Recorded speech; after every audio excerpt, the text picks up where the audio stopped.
या देवी सर्वभूतेषु मां कालरात्रि रूपेण संस्थिता नमस्तस्यै नमस्तस्यै नमस्तस्यै नमो नमः। जय माता रानी। दोस्तों, आप देख रहे हैं आपका अपना YouTube चैनल व्रत त्योहार टोटके। मैं हूं आपके साथ रिमझिम शर्मा। दोस्तों, शारदीय नवरात्र का 7वां दिन आज मां के कालरात्रि स्वरूप की पूजा आराधना हम करते हैं। नवरात्रि की सप्तमी तिथि को माता कालरात्रि की विधि विधान से जो भी लोग पूजन करते हैं, किसी भी प्रकार के तंत्र मंत्र से पीड़ित हैं, किसी भी प्रकार की नकारात्मकता से पीड़ित हैं, मां कालरात्रि वो सभी नकारात्मकता दूर कर देती हैं। मां की साधना से समस्त कृत्याओं तथा शत्रुओं से निवृत्ति आप प्राप्त कर सकते हैं। मां दुर्गा के इस सप्तम स्वरूप को महायोगिनी और महायोगेश्वरी के नाम से भी हम जानते हैं। तो दोस्तों, आज इस वीडियो में माता कालरात्रि की पूजन विधि इन शारदीय नवरात्रों में आपको किस प्रकार से करनी है, मैं ये सभी जानकारियां आपके साथ शेयर करने जा रही हूं कि मां की पूजा विधि क्या होगी, मां को आज के दिन आप किस रंग के वस्त्र अर्पित करें, मां को कौन से फूल प्रिय हैं, मां को आज के दिन उनके पसंदीदा भोग लगाने से किन फलों की प्राप्ति होती है, किनको मां की पूजा अवश्य करनी चाहिए, आज आपको किन रंग के वस्त्र पहनने चाहिए। दोस्तों, मां के मंत्रों के जप से आपके समस्त दुखों का नाश होता है, समस्त शत्रुओं पर आप विजय प्राप्त करते हैं। तो कौन से वो मंत्र हैं जिसका अगर आप आज जप कर लेते हैं, आपकी हर इच्छा पूरी हो जाती है। मां की कथा क्या है इस स्वरूप की, यह भी जानेंगे इस वीडियो में। तो वीडियो को अंत तक इन समस्त जानकारियों के लिए जरूर देखिए। दोस्तों, शारदीय नवरात्रि के अब हम 7वें दिन में हैं और आज के दिन मां कालरात्रि की उपासना का ही विधान है। तो इस दिन जो साधक होता है, जो व्रती होता है, उसका मन सहस्त्रनार चक्र में स्थित रहता है। इसके लिए ब्रह्मांड की समस्त सिद्धियों के द्वार खुलने लगते हैं और कहा जाता है कि मां कालरात्रि की उपासना करने से ब्रह्मांड की सारी सिद्धियां आपको प्राप्त होने लगती है। तमाम आसुरी शक्तियां उनके नाम के उच्चारण मात्र से ही भयभीत होकर दूर भागने लगती हैं। जैसा कि नाम से ही अभिव्यक्त है, मां दुर्गा का यह 7वां स्वरूप कालरात्रि के नाम से जाना जाता है, अर्थात जिनके शरीर का रंग घने अंधकार की तरह एकदम काला है। नाम से ही जाहिर है कि इनका रूप भयानक है। सिर के बाल बिखरे हुए हैं, गले में विद्युत की तरह चमकने वाली माला पहने हुए हैं मां। अंधकार में स्थितियों का विनाश करने वाली शक्ति है मां कालरात्रि। काल से भी रक्षा करने वाली शक्ति का नाम ही दोस्तों माता कालरात्रि है। माता का स्वरूप कैसा है यह जान लेते हैं। इन देवी के 3 नेत्र हैं। तीनों नेत्र ब्रह्मांड के समान गोल हैं। इनकी सांसों से अग्नि निकलती है। ये गंधर्व की सवारी करती हैं। ऊपर उठे हुए दाहिने हाथ की वर मुद्रा भक्तों को वर देती है। दाहिने की तरफ की नीचे वाला हाथ अभय मुद्रा में है, यानी भक्तों को हमेशा निडर निर्भय रहो ऐसा आशीर्वाद माता प्रदान करती हैं। बाईं तरफ के ऊपर वाले हाथ में लोहे का कांटा और नीचे वाले हाथ में खड्ग है। इनका रूप भले ही भयंकर हो, परंतु यह सदैव शुभ फलों को देने वाली हैं। इसीलिए माता का यह स्वरूप शुभंकरी भी कहलाता है। दोस्तों, इनसे भक्तों को किसी भी प्रकार से भयभीत या आतंकित होने की जरूरत नहीं होती, बल्कि उनके साक्षात्कार से भक्त पुण्य के भागी बनते हैं। माता की उपासना से ग्रह बाधाएं दूर भागती हैं। अग्नि, जल, जंतु, शत्रु और रात्रि भय अगर है, यह दूर हो जाता है। इनकी कृपा से हर तरह के भय से, रोग से मुक्त हो जाते हैं आप। तो माँ की पूजा विधि आज के दिन आपको क्या रखनी है दोस्तों? देखिए, सुबह जैसे हर रोज हम उठते हैं, आज सप्तमी तिथि में भी हम सुबह उठेंगे। सुबह के नित्य क्रियाओं से निवृत्त होकर इस दिन माता के इस स्वरूप को ध्यान में रखकर ही हम अपनी पूजा को आगे बढ़ाएंगे।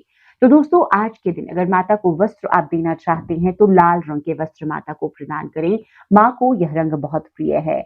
आज अपने लिए आप स्लेटी रंग के वस्त्र पहने। माँ कालरात्रि की पूजा में यह रंग बहुत आपके लिए उपयोगी होगा।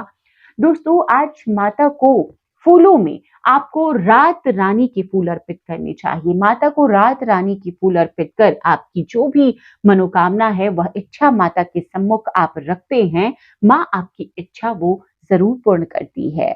दोस्तों, माँ कालरात्रि की पूजा विधि को आगे बढ़ाते हुए अब भोग की अगर हम बात करें तो भोग में आज माता को गुड़ से बनी हुई मिठाइयों का भोग अर्पित करें। देखिए, शत्रुओं पर आप चाहते हैं कि आपको विजय प्राप्त हो तो आज के दिन माता को गुड़ का भोग आपको जरूर लगाना चाहिए। समस्त शत्रुओं को आप पराजित कर पाएंगे, ऐसी शक्ति आप में माता समाहित कर देंगी। तो आज माता को आप गुड़ का भोग लगाएंगे। दोस्तों, अब जान लेते हैं कि माता के मंत्र कौन से हैं, जिन मंत्रों का जप हमें आज के दिन जरूर करना चाहिए। देखिए, पूजा विधि में आपको माता के प्रिय फूल, माता के प्रिय भोग, वस्त्र में जैसे मैंने बताया कि आप उनके प्रिय रंग लाल रंग के वस्त्र अर्पित करें, स्वयं आप स्लेटी रंग के वस्त्र पहनकर ही इस पूजन को संपन्न करें और इसके बाद माता के इन मंत्रों का जप करें। आप श्री दुर्गा सप्तशती का पाठ करते हैं, अपने पाठ को पूर्ण करने के पहले इन मंत्रों को जप सकते हैं या उसके बाद भी इन मंत्रों को आप जप सकते हैं।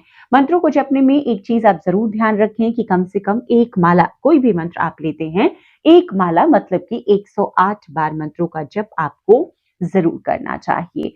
इसके बाद में आपको माता की आज काल रात्रि माता की आरती उतार करके आज की जो पूजन विधि है उसको संपन्न करना है। तो दोस्तों, मंत्र अब आप नोट कर लीजिए। देखिए, माता का जो सबसे छोटा लघु मंत्र है, ओम काल रात्रि देव्ये नमः, इस मंत्र को आप जपें। माँ का जो प्रार्थना स्तुति मंत्र है, मैंने बताया आपको शुरू में ही, या देवी सर्वभूतेषु माँ काल रात्रि रूपेण संस्थिता नमस्तस्यै नमस्तस्यै नमस्तस्यै नमो नमः, इस मंत्र को आप 108 बार जप सकते हैं। या माँ का जो ध्यान मंत्र है, एक वेणी जपा कर्णपुरा नग्ना खरास्थिता लंबोष्ठी कर्णिका कर्णी तैलाभ्यम शरीरनी वाम पादोल सल्लोह लता कंटक भूषणा वर्धन मूर्ध ध्वजा कृष्णा काल रात्रि निर्भयंकरी। तो इस मंत्र को उपासना मंत्र है, माँ का ध्यान मंत्र है, इस मंत्र को आप जपें कम से कम एक माला। और इसके बाद दोस्तों, माता के इस स्वरूप की कथा आपको जरूर श्रवण करनी चाहिए। आप या तो खुद पढ़ें या सुन ले जरूर। तो कथा माँ काल रात्रि की इस प्रकार से है। जब दैत्य शुंभ निशुंभ और रक्तबीज ने तीनों लोकों में हाहाकार मचा रखा था, तब इससे चिंतित होकर सभी देवता शिव जी के पास पहुंचे और उनसे रक्षा की प्रार्थना करने लगे। भगवान शिव ने तब माता पार्वती से राक्षसों का वध कर अपने भक्तों की रक्षा करने को कहा। शिव जी की बात मानकर माता पार्वती ने दुर्गा स्वरूप धारण किया और शुंभ निशुंभ का वध किया। जब मां दुर्गा ने दैत्य रक्त बीज को मौत के घाट उतारा तो उसके शरीर से निकले रक्त से लाखों रक्त बीज दैत्य उत्पन्न हो गए। यह देख दुर्गा ने अपने तेज से काल रात्रि को उत्पन्न किया। इसके बाद मां दुर्गा ने दैत्य रक्त बीज का वध किया और उसके शरीर से निकलने वाले रक्त को मां काल रात्रि ने जमीन पर गिरने से पहले ही अपने मुख में भर लिया। इस तरह मां दुर्गा ने सबका गला काटते हुए रक्त बीज का वध कर दिया। तो ये है मां काल रात्रि स्वरूप की कथा, जो उनकी उत्पत्ति का वर्णन करती है। दोस्तों, उम्मीद करती हूँ जो ये समस्त जानकारियां मां काल रात्रि की पूजन विधि से संबंधित, किस प्रकार से इन शारदीय नवरात्रों के सप्तमी तिथि में आपको पूजा आराधना करनी है, मैंने शेयर की है। ये सभी जानकारियां आपके लिए उपयोगी साबित होगी। इसी तरह से हर रोज मैं हर दिन की पूजा विधि आपके साथ लगातार शेयर कर रही हूँ। नवरात्र 2023 प्लेलिस्ट में जाकर आप आगे कन्या पूजन, हवन विधि, सब कुछ, कलश विसर्जन किस प्रकार से करना चाहिए जैसी समस्त जानकारियां प्राप्त कर सकते हैं। तो उन वीडियोस को भी जरूर देखिए। वीडियो देखने के लिए बहुत बहुत शुक्रिया। जय माता रानी, हर हर महादेव।